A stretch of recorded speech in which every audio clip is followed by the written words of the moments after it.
In today's video, I'm going to teach you about setting up a node for mixing materials. Whether you're a seasoned Blender artist or just starting out, understanding how to blend materials effectively can really elevate your 3D projects. So let's dive right into this wonderful world of shaders and nodes. First, we'll begin by setting up our two materials. This forms the foundation for our blending process. In this example, consider utilizing two principled BSDF nodes, each tailored with distinct colors or textures. This will give us that nice variation we can later manipulate and mix.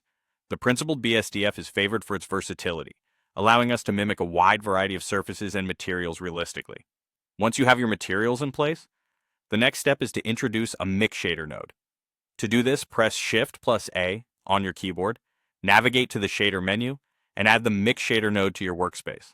This node will act as the tool that merges our distinct materials into a seamless combination. Now let's establish the connections. You'll want to connect each of your materials or the outputs from your BSDF nodes into the two shader inputs on this mix shader node.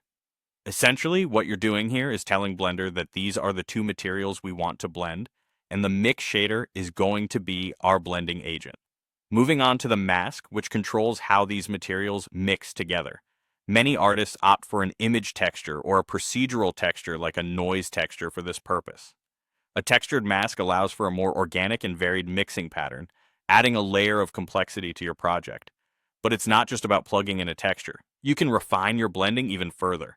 For that, consider inserting a color ramp between your texture and the mix shader. This additional node gives you control over the transition between the materials, adjusting how sharp or gradual you want the blending to be. The next critical move is connecting the output of your mask.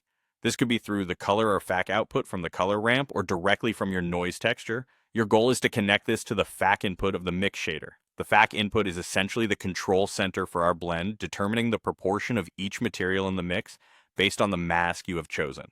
Finally, it's time to connect everything to the output. You'll want to take the shader output of your mix shader and connect it to the surface input of the material output node. This final connection tells Blender to apply the result of our work to the actual surface of your object. And there you have it. A straightforward yet dynamic method to mix materials in Blender using nodes. Experiment with different textures and settings to see what suits your project's needs best.